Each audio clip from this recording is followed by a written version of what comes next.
O tema dessa última mensagem de hoje é líderes que permanecem. Eu convido você a abrir a palavra de Deus lá em Hebreus, capítulo de número 11, e nós vamos ler dos versos de 1 ao 3 e todo o capítulo vamos percorrê-lo. Eu vou pular alguns trechos, mas eu desejo que Deus, enquanto nós degustarmos a palavra de Deus, eu desejo que Deus trate com a tua vida assim como tratou comigo quando eu preparava esse tema. Hebreus capítulo 11. Líderes que permanecem. Verso 1 ao 3. Ora, a fé é a certeza daquilo que esperamos e a prova das coisas que não vemos. Pois foi por meio dela que os antigos receberam bom testemunho. Pela fé entendemos que o universo foi formado pela palavra de Deus, de modo que o que se vê não foi feito do que é visível. Verso 4, pela fé Abel ofereceu a Deus um sacrifício superior ao de Caim. 5, pela fé Enoque foi arrebatado, de modo que não experimentou a morte. Verso 7, pela fé Noé, quando avisado a respeito de coisas que ainda não se viam, movido por santo temor, construiu uma arca para salvar sua família. 8, pela fé Abraão, quando chamado, obedeceu e dirigiu-se a um lugar que mais tarde receberia como herança. Verso de número 20, pela fé Isaque abençoou Jacó e Esaú com respeito ao futuro deles.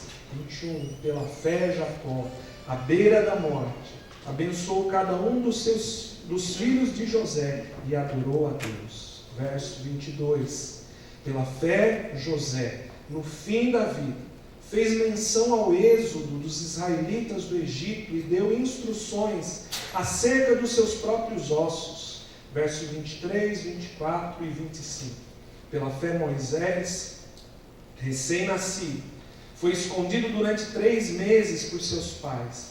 Verso 24, e adulto recusou ser chamado filho da filha de Faraó, preferindo ser maltratado com o povo de Deus a desfrutar os prazeres do pecado durante algum tempo. Verso 32 ao 40, o que mais diremos? Não tenho tempo para falar de Gideão, Baraque, Sansão, Jefté, Davi, Samuel, os profetas, os quais pela fé conquistaram o reino, praticaram a justiça, alcançaram o cumprimento de promessas, fecharam a boca de leões, apagaram o poder do fogo e escaparam do fio da espada. Da fraqueza tiraram força, tornaram-se poderosos na batalha e puseram em fuga exércitos estrangeiros. Houve mulheres que pela ressurreição tiveram de volta os seus mortos. Alguns foram torturados e recusaram ser libertos para poder alcançar uma ressurreição superior. Outros enfrentaram zombaria e açoites, outros ainda foram acorrentados e colocados na prisão, apedrejados, cerrados ao meio, postos à prova, mortos ao fio da espada. Andaram errantes, vestidos de pele de ovelha e de cabras, necessitados, afligidos e maltratados. O mundo não era digno deles. Vagaram pelos desertos e montes, pelas cavernas e grutas. Todos esses receberam bom testemunho por meio da fé. Oremos. Pai, diante da Tua palavra, Senhor, nos colocamos. Clamamos para que o Teu Espírito Santo tenha liberdade nessa tarde. Que nenhum cansaço, que nenhuma preocupação, que nada se nos fora dessa sala roube de nós o privilégio de desfrutar, Senhor, da Tua santa palavra. Usa, Senhor, esse vaso de barro, para que o Teu nome possa ser glorificado. Tu sabes que eu não tenho nada de mim mesmo, Pai. Que a Tua palavra tenha vida para todos nós aqui. Em nome de Jesus, eu oro e agradeço. Amém e amém. Irmãos, nessa tarde eu quero iniciar aqui compartilhando a história de um jovem casal de pastores. Ele, Henry e sua esposa Grace iniciaram uma obra no fundo de uma escola e dedicaram o seu amor, dedicaram o seu cuidado àquela comunidade. E Deus deu graça e, passados um ano, no meio daquela estrada erma, num lugar quase que deserto, um ano depois, aquela comunidade se reuniu e chegaram à construção de um prédio, de um templo. Uma igreja não é o prédio, não é o templo, mas um local para os irmãos congregarem ali foi estabelecido. Isso é maravilhoso. Naquele ano eles desfrutaram de sonhos de tantos homens.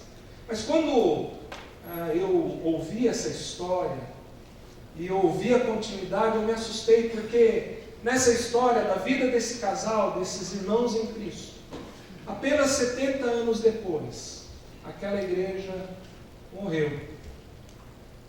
Em 1887, eles fundaram aquela comunidade. E em 1957 foi celebrado o último culto ao Senhor naquele local.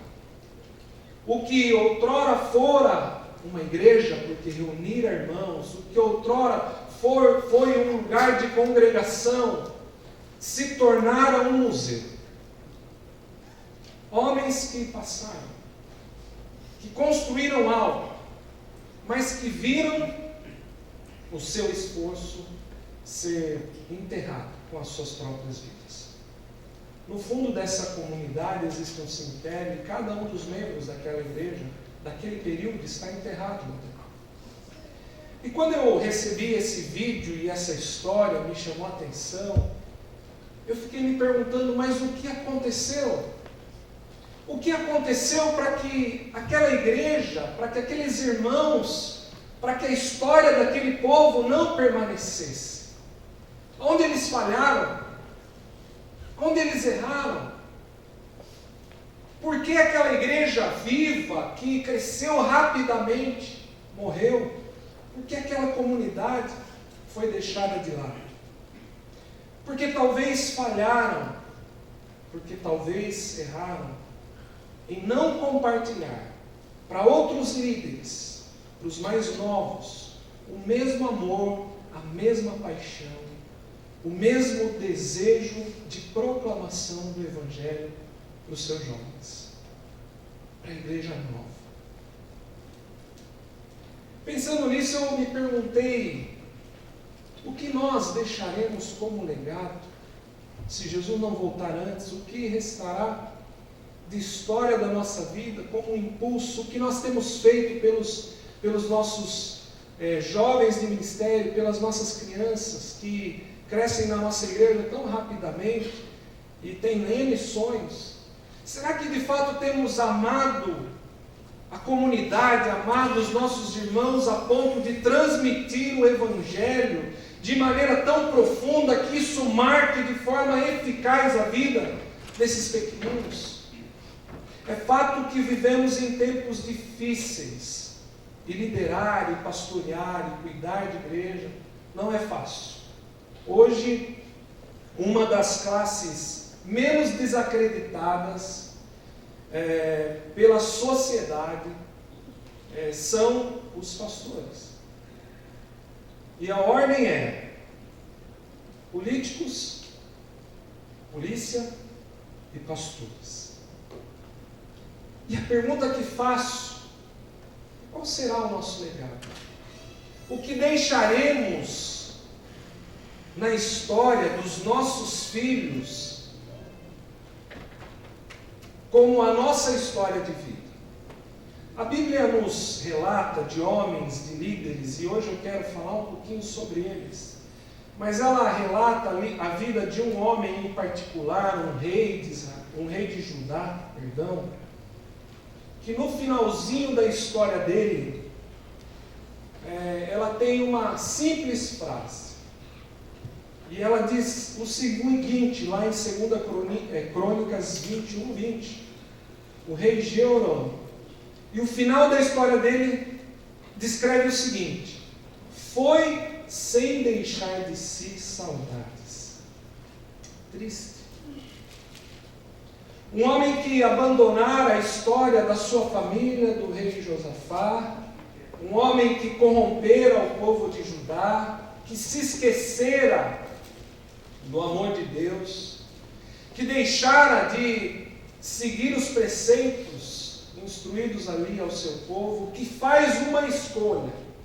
E por conta disso, na sua lápide, ou na sua memória, ele tem essa frase como título: foi sem deixar de si saudades.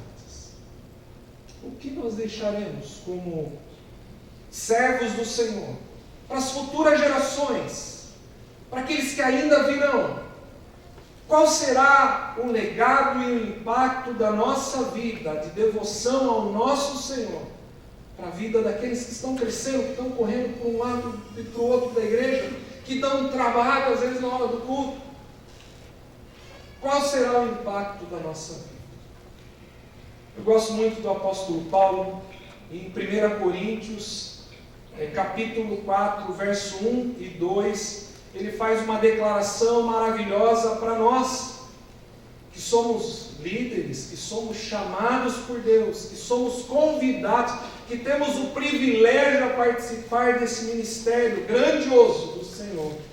Ele diz o seguinte: que os homens nos considerem como ministros de Cristo e dispenseiros dos ministérios de Deus. Além disso, requer-se dos dispenseiros que cada um seja achado fiel. Será que podemos ser considerados fiéis a Deus em meio às nossas decisões, em meio às nossas escolhas, em meio ao nosso caminhar? E aqui o apóstolo Paulo sintetiza virtudes daquele que foi convidado a participar dessa maravilhosa obra. Esse cuidado grandioso do rebanho que não é nosso, mas é dele. Somos convidados a participar de uma obra e nos apresentar diante dele fiéis. Eu quero falar nessa tarde de homens, que a Bíblia diz, e se você meditou um pouquinho sobre esse texto de Hebreus, os que são considerados heróis da fé, é interessante que a gente vê maravilhas sendo feitas por meio do povo de Deus, mas nós vemos ali um sofrimento, vemos ali dificuldades, vemos ali flagelos, vemos ali entrega de homens e mulheres que optaram por seguir ao Senhor. E por essa disposição, e por tamanho testemunho, e por tamanha fé, hoje nós desfrutamos do legado, da vida, do ministério, do sofrimento desses homens. Como permanecer? É maravilhoso quando somos chamados para o ministério. É honroso demais, é muita alegria. Eu não sei se você se recorda para esse dia. Seja qual ministério for, quando alguém chega em você e bate no seu ombro, eu gostaria que você participasse ali, recebendo os irmãos na porta da igreja, cuidando da igreja. Eu me lembro que há anos atrás eu passei por um sequestro relâmpago, e não vou entrar nesse testemunho. Eu caminhava mais ou menos com o Senhor, e diante de uma arma na minha frente, depois de rodar 4 horas com os assaltantes ali em Jundiaí, aquele jovem de mais ou menos 14 anos tirou a arma, apontou para mim assim, como o pastor Jorge, assim, de perto, e falou assim: você vai morrer.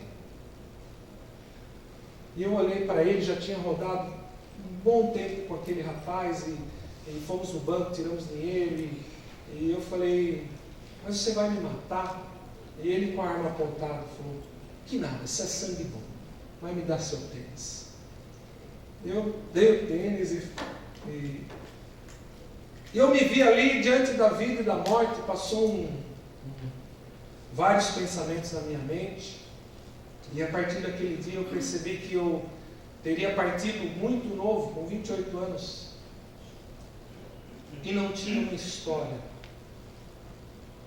Quando eu saí daquilo e voltei para casa e ruminei aquela frase daquele jovem, você é sangue bom, eu percebi que o sangue que ele viu ali não era meu, era o sangue de Cristo.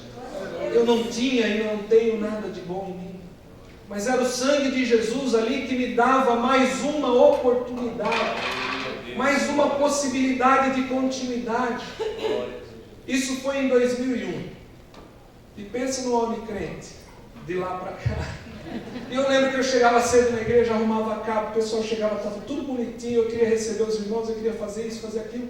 E pensa como aquilo mexeu no meu coração. Mas é interessante que, e até o tempo quando o pastor me convidou para ser obreiro em tempo integral, e tive esse privilégio, né, de fazer parte da obra de Deus, de visitar o Nordeste, ir até a África, né, e privilégios grandiosos. Mas aquilo vai passando e os dias vão passando na nossa história ministerial, da nossa caminhada ministerial, e por vezes a gente se pega não mais vivendo o que outrora vivia, não mais fazendo da mesma forma que fazia, mas queremos permanecer diante de Deus.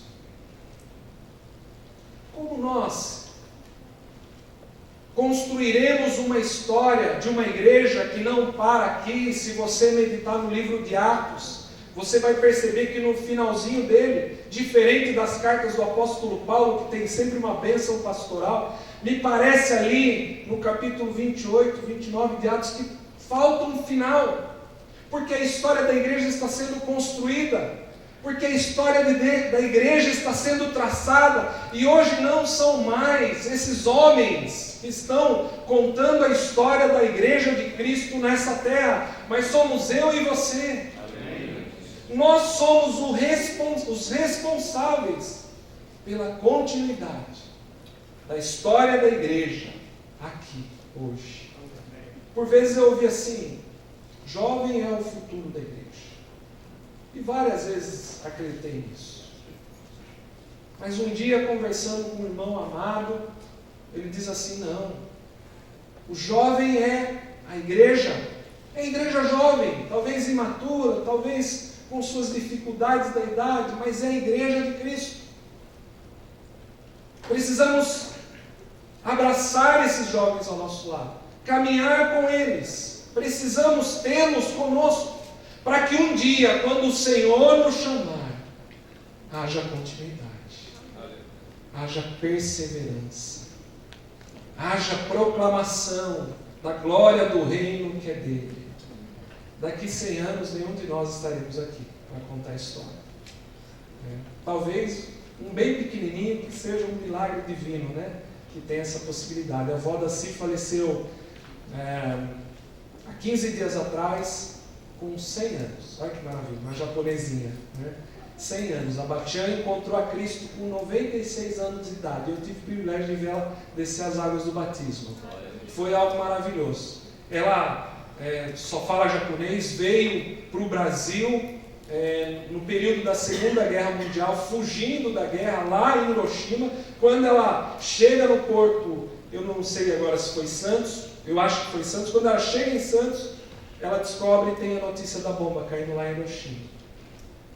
E ela criou os filhos em meio a fazendas, sofrendo, falando japonês apenas. E com 96 anos, uma parte da família dela, pequena, se converteu, assim, uma filha dela. E ela, na sua casa ali, um dia ela tem um sonho que a noite estava caindo, que estava se aproximando, e ela via os filhos trilhando um caminho estreito, um caminho pequeno, dentre vários caminhos, mas ela não conseguia alcançar a sua família. E ela acordou com aquela preocupação, com aquela pergunta, e olha que santa pergunta, né? Que caminho é esse? E a filha, uma serva de Cristo, falou: esse caminho estreito é Jesus. E aquela senhorinha, com 96 anos de idade, se rende ao Evangelho, aceita Jesus Cristo como seu único e suficiente Salvador. E hoje eu tenho certeza que está lá na glória diante do Senhor. Que história nós deixaremos? Como nós podemos permanecer construindo uma história, um legado. E nessa tarde eu quero falar sobre alguns homens, alguns exemplos de homens que permaneceram e que tiveram atitudes e que tiveram características de uma liderança cristã, de uma servidão de Deus, de alguém que viveu e experimentou a vontade de Deus na sua vida. O primeiro que eu quero falar é sobre Noé. E quando nós pensamos em Noé, pensamos em um grande desafio. Deus chama Noé, e olha só o que fala em Gênesis 6:18. Mas contigo estabelecerei a minha aliança, e entrarás na arca, tu e teus filhos, tua mulher e as mulheres de teus filhos contigo. Pense no tamanho do desafio que foi para Noé. Tu está achando que é difícil aqui no campo das vertentes? Imagina uma humanidade toda corrompida, as dificuldades daquele homem.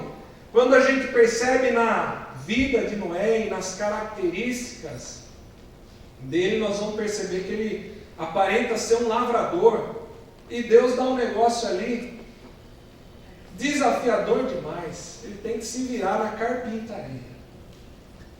Mas é interessante que Noé soube inserir a sua família no plano e no propósito de Deus.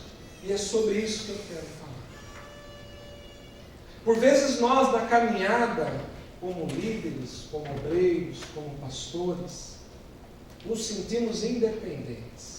Deus me chamou e eu vou fazer e acontecer, e deixamos de lado o nosso pequeno rebanho, e deixamos de lado as pessoas mais importantes da nossa história, e deixamos de olhar que o plano e o propósito de Deus tem a inclusão dos da nossa casa. É fato que o avô, o bisavô, os primos, os tios de Noé, eles estavam vivos nessa época. Padeceram todos em meio à destruição, em meio à corrupção. Mas Noé soube influenciar a sua família. Às vezes nós achamos que para os nossos filhos, ou para o nosso cônjuge, que não é preciso tê-los do nosso lado. Não, eu vou ali fazer a obra de Deus, eu vou resolver aquilo ali, e faço e está tudo pronto. Irmãos, nossa família é indispensável no plano que Deus tem. Eu não estou dizendo que esporadicamente pode acontecer algo e você ir sozinho. Não estou dizendo isso. Mas eu estou dizendo que não podemos abraçar o mundo, abraçar as necessidades e nos esquecer dos nossos. Precisamos conduzi-los até o Senhor e, como servos de Cristo, apresentá-los diante de Deus naquele grandioso dia. Sermos influência na nossa casa. Eu me lembro uma situação lá na igreja, de uma irmã que era uma bênção para a igreja, mas era uma tragédia dentro do seu lar. Aquela irmã, ela ensinava as crianças no domingo, nos cultos de quarta-feira de oração ela dava aula, ela participava das visitas do Ministério de Missões Urbanas no sábado à tarde toda. Aquela irmã, todo evento da igreja era a primeira a chegar, a última a sair. E um dia o marido dela chegou para o pastor Mário, meu pastor, e falou assim: pastor, mas o que acontece? Eu perdi minha esposa. Ela me trocou pela igreja. E um dia o pastor sentou com ela. Falou: irmã, o que está acontecendo? Não, pastor, sabe o que é? Eu há anos atrás casei sem gostar do meu marido. E hoje isso para mim é um fardo. Ela trocava o serviço dela, que deveria ser para Deus, pelo serviço. A igreja era uma fuga para ela. Temos que ter cuidado. 1 Timóteo capítulo 5, verso 8, o apóstolo Paulo diz o seguinte, como orientação para líderes, para homens de Deus, para servos do Senhor: se alguém não cuida dos seus, e especialmente os da sua casa, negou a fé, e é pior que um descrente. Precisamos olhar para a nossa família. É fato que lá na história da frente de Noé nós vamos ver ali dificuldades, nós vamos ver ali alguns problemas. E eu vou te falar uma coisa, se a tua família não tem problema, não é família, porque toda família tem problema, irmãos. Toda família, não existe família perfeita, mas toda família pode ser aperfeiçoada em Deus. Não existe família perfeita porque não somos perfeitos. Então, se você não tem alguns momentos ali de conversa, de diferenças, é porque alguma coisa está acontecendo. Talvez o outro se isolou, se fechou dentro de si próprio e não espera o que vai vir depois. Por isso é sempre importante conversar, valorizar a família, valorizar tempo com os nossos. O desafio de Noé era grandioso.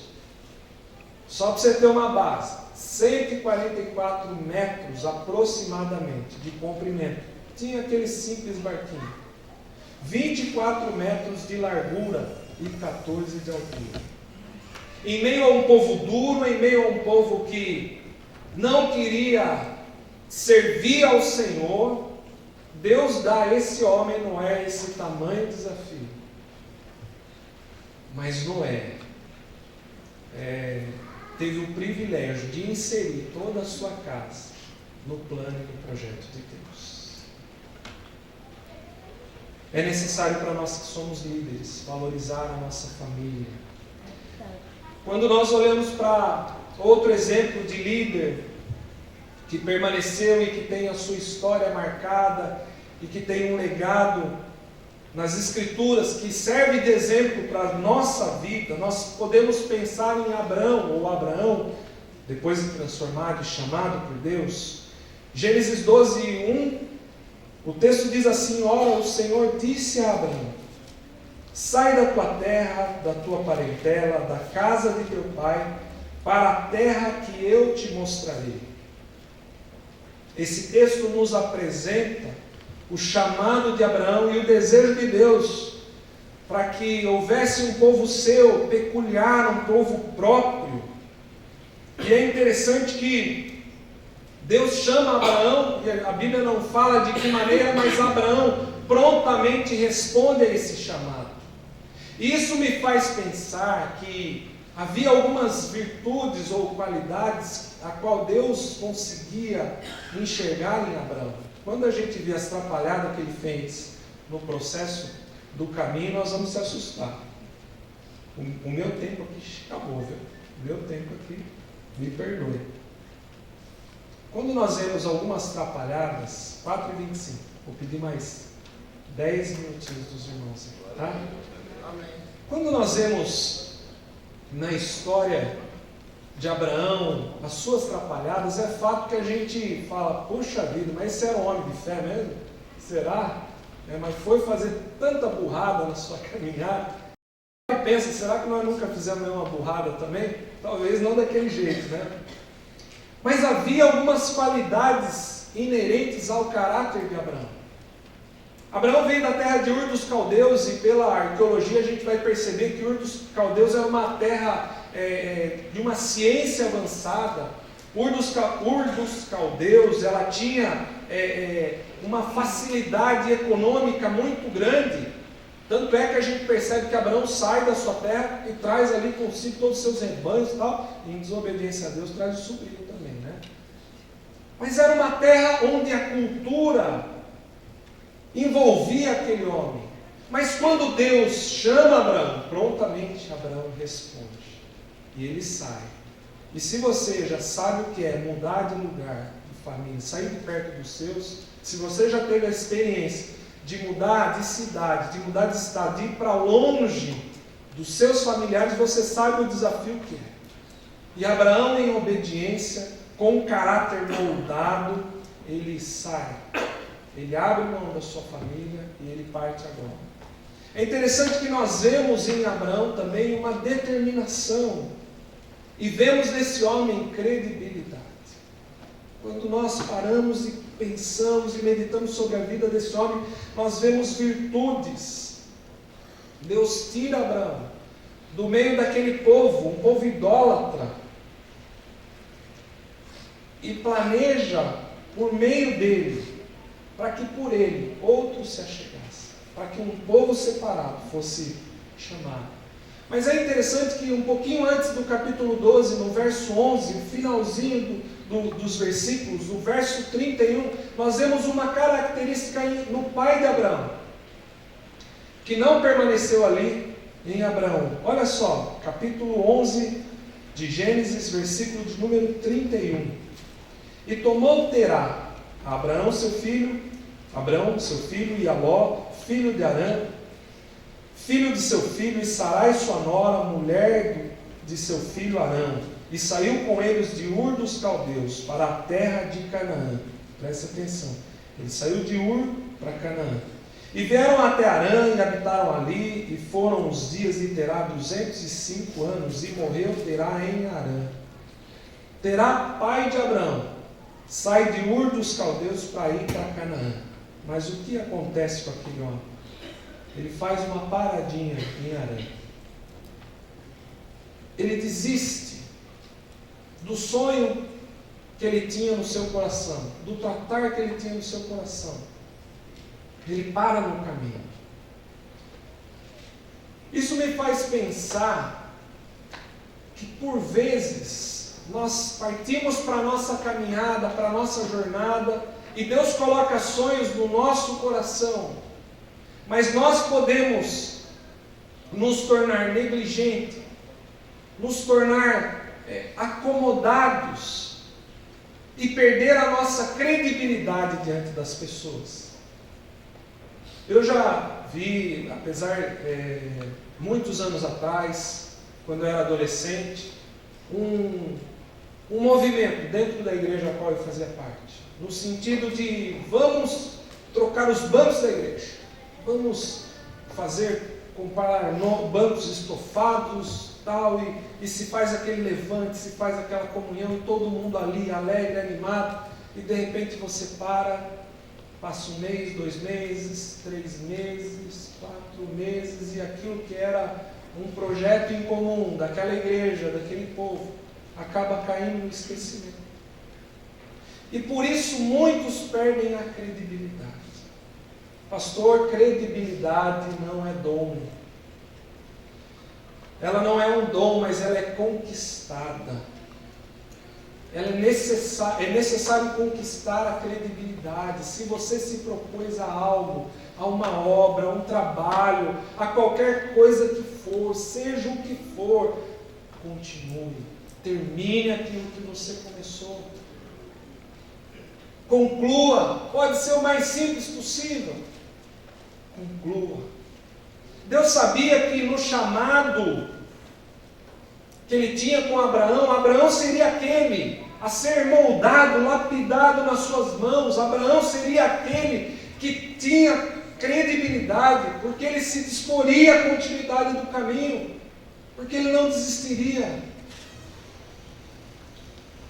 Quantos líderes não permanecem porque não são moldáveis, porque desanimam em meio às dificuldades e porque perdem a sua credibilidade? Confiança é algo difícil de se conquistar, mas fácil para se perder. Se você propôs no teu coração algo, cumpra.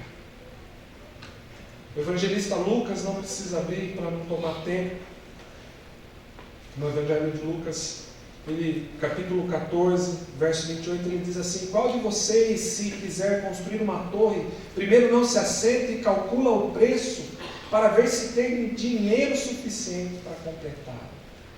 Deus nos chama a fazer a diferença, a sermos homens de palavra, sérios, verdadeiros, moldáveis nas mãos do Senhor, que tenham credibilidade diante das pessoas. O terceiro exemplo que eu tenho, que trata em Hebreus 11, é sobre José. E José teve uma vida de integridade diante de Deus. Se a gente pode pensar num camarada que permaneceu íntegro, esse foi José. Eu não vou ler o texto aqui para não me alongar, mas você sabe a história de José. Deus dá a ele um sonho, um maravilhoso sonho, e como todo, talvez, adolescente, um jovenzinho, ele chega para os irmãos na simplicidade: olha, Deus me deu esse sonho. E os irmãos olham para aquele garoto e falam assim: mas quem é esse enxerido? E talvez ele ampliava aquele sonho, floreava aquele sonho de maneira tal. Mas no decorrer do caminho, os seus irmãos ali o vendem, planejam matá-lo, depois o vendem como escravo. E imagina os sentimentos no coração da vida daquele jovem, que Deus tinha uma promessa, tinha um plano, mas que se via ali num poço e depois se vê ali como um serviçal. Mas é interessante que na casa de Potifar, tudo que ele faz, Deus abençoa. Aonde ele põe a mão, Deus dá graça. E ele já não é mais aquele jovenzinho desprezado, ele não é mais aquele jovenzinho dentro do poço, ele não está ali onde os irmãos estão tratando da sua morte, mas agora ele está num outro momento. Ele está no momento dele de talvez realização. Não era tudo que Deus queria, mas eu estava bem, eu estou bem. Ele estava num momento bom, honrado ali do seu senhor, Potifar. Não havia nada na casa de Potifar que não estava sobre a vida daquele jovem. E em meio àquela tranquilidade, e aqui eu abro um parênteses, ministerial, que pode ser a minha, que pode ser a tua, em meio àquele aparente conforto, em meio àquela posição de destaque, ele é provado na sua integridade. Ele é provado, mas não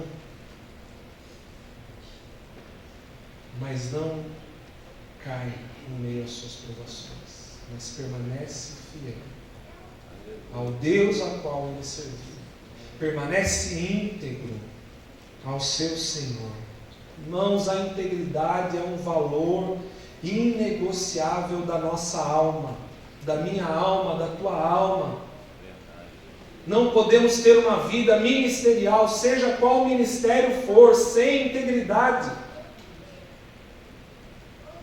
Não podemos viver os padrões que o mundo vive. Certa vez um pastor falou para mim que os 3 grandes problemas do homem é a barra. Eu falei: mas por que ele falou assim? Ele falou: a barra de ouro, a barra de saia e o conhaque São João da Barra. São os 3 problemas do homem: orgulho, prepotência, arrogância que pode se achegar por conta do dinheiro.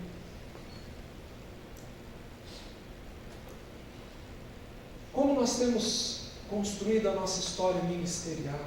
Como nós temos caminhado diante de Deus? Para pensar. Talvez possa estar tudo tranquilo, um momento bom de ministério, que você ralou, suou, como a Bárbara falou aqui. Talvez você está que nem Davi, ao invés de estar lá na guerra, você está lá tranquilão no palácio. Mas são nesses momentos, que sofremos tentações, provações, e devemos permanecer íntegros. O quarto exemplo que eu quero compartilhar, e eu já estou encerrando, depois disso nós concluímos, é sobre a vida de um homem chamado Moisés. E se a gente pensar, irmãos, aqui eu estou só pensando em algumas coisas, e se a gente pensar na vida desses homens e dos heróis da fé, desses homens que serviram ao Senhor, que construíram uma história que ficou para nós aqui como diretriz, A gente vai achar muito mais características maravilhosas na vida desses homens, que eu e você precisamos segui-las.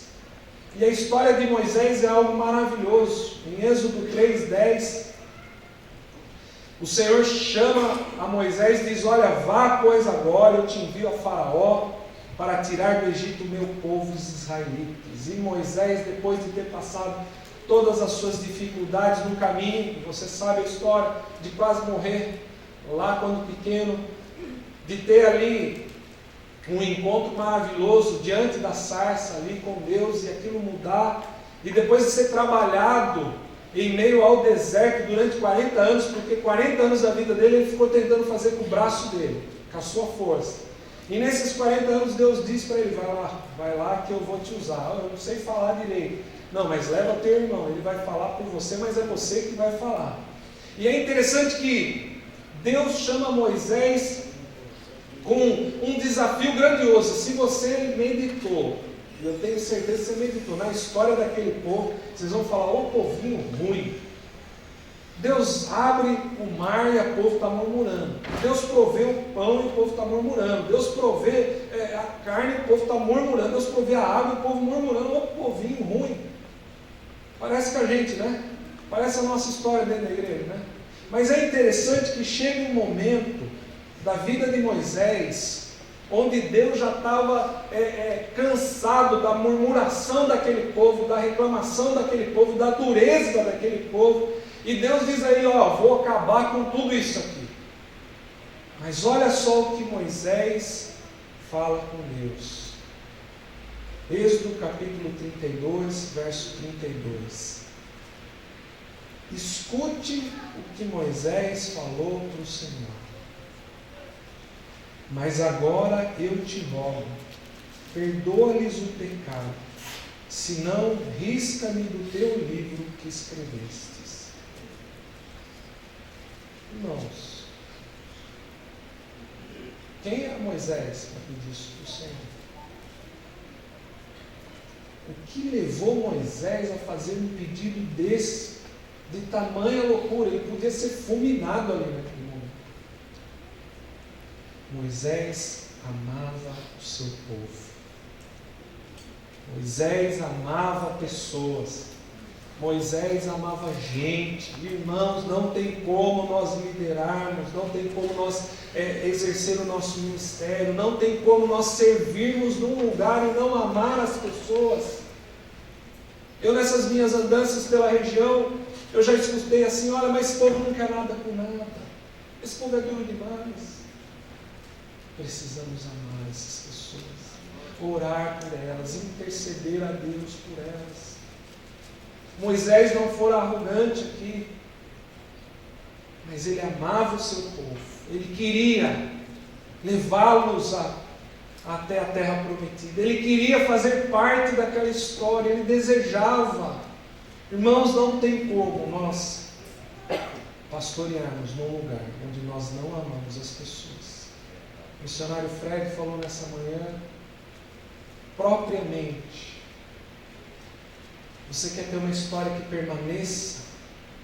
Se envolva com pessoas, se envolva com o povo, com aquele que sofre, com aquele que padece, com aquele que está enlutado, com aquele que está enfermo. Visite, não tenha vergonha, chega na casa: vim fazer uma oração para você aqui. Não fala de religião não, mas todo mundo quer oração. Lá no Piauí, uma das experiências que nós tivemos era isso, de como entrar nas casas. E nós não entrávamos lá. Eu lembro que uma senhorinha, a Dona Maria, ela chegou para mim e falou assim: tu é da lei do quê? Porque aqui nós é tudo da lei dos católicos, apostólicos, romanos. Eu olhei e já levei aquele bate, cara brava, amarrada, né? Uma boa nordestina, né, pastor? Eu falei: não estou aqui para falar de lei nenhuma, não. Estou aqui para falar de Jesus. E ela meio carrancuda, aí uma nora estava junto, falou: não, pois é, sai desse sol aí, 40 graus, todo dia, toda tarde nós na rua, com um chapelão para esconder o sol. E comecei sentado ali com aquela família, falei do amor de Deus, da graça, do plano da salvação, desde o comecinho. E é interessante que eles já puxaram assim, né? Você é de São Paulo, mas lá tem muito sofrimento. Eu falei: verdade, sofrimento. Sabe por que o homem sofre? Sabe por que tem doença? Sabe por que tem morte? Sabe por que esse mundo está contado? Porque está faltando Jesus. Porque lá atrás, no jardim, quando Deus fez tudo perfeito, tudo de uma forma maravilhosa, estava tudo certo, o homem escolheu desobedecer a Deus. E por conta da escolha do homem, nós padecemos até hoje. Mas tem uma promessa maravilhosa, que pelo sacrifício do único que poderia, nós temos a redenção eterna, a vida eterna, que é com Jesus Cristo. E aquela conversa transformou e chegou no finalzinho da conversa, era 1h30, 2 horas ali, na prosa, na área assim de casa, nós falamos assim, vai ter um trabalho ali na praça. Não falou que é culto não, então não fala que é culto, vai ter um trabalho. Vai ter um ajuntamento ali, um trabalho, mas não fala que é culto, né? Porque senão vão falar, é da lei dos cães, nós não vamos. E estou ali pregando, tinha umas 15, 16 pessoas, e estou ali pregando, quando eu olho do lado, quem está lá? A Dona Maria, ouvindo o Evangelho de Cristo. E quando nós saímos daquela cidade, ela ficou assim, fazendo tchau, tchau, Dona Maria, sorridente, alegre, com a porção do Evangelho. Irmãos, quantas vezes nós não amamos pessoas e por conta disso, a nossa história como ministros, dispenseiros, não prevalece. Eu quero concluir aqui, irmãos, encerrando com um texto escrito pelo apóstolo Paulo. 2 Timóteo, eu convido você para abrir, capítulo 4, versículo de número 6 ao 8.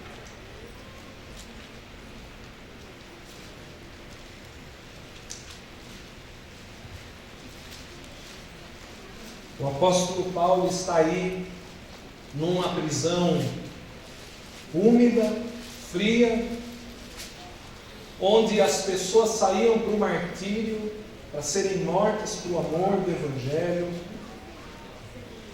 E nas suas últimas palavras, ele faz essa declaração maravilhosa do verdadeiro líder que permanece. E ele diz assim: eu já estou sendo derramado como uma oferta de bebida. Está próximo o tempo da minha partida. Combati o bom combate, terminei a corrida, guardei a fé. Agora me está reservada a coroa da justiça, que o Senhor, o justo juiz, me dará naquele dia. E não somente a mim, mas também a todos os que amam a sua vinda. Que história permanecerá? Que história, que frase estará escrita no nosso memorial, não na lápide de pedra, mas diante do Senhor, naquele grandioso dia. O que teremos para apresentar diante do nosso Deus como legado? Será que seremos reconhecidos pelos homens como alguém que não deixou saudade? Ou será que teremos diante de Deus um memorial eterno? Entrai pelas portas do meu reino. Que Deus nos ajude, que Deus nos auxilie a construir uma história que prevaleça, não aqui, mas lá, diante do Senhor. Vamos fechar os olhos e falar com Deus mais uma vez. Aleluia.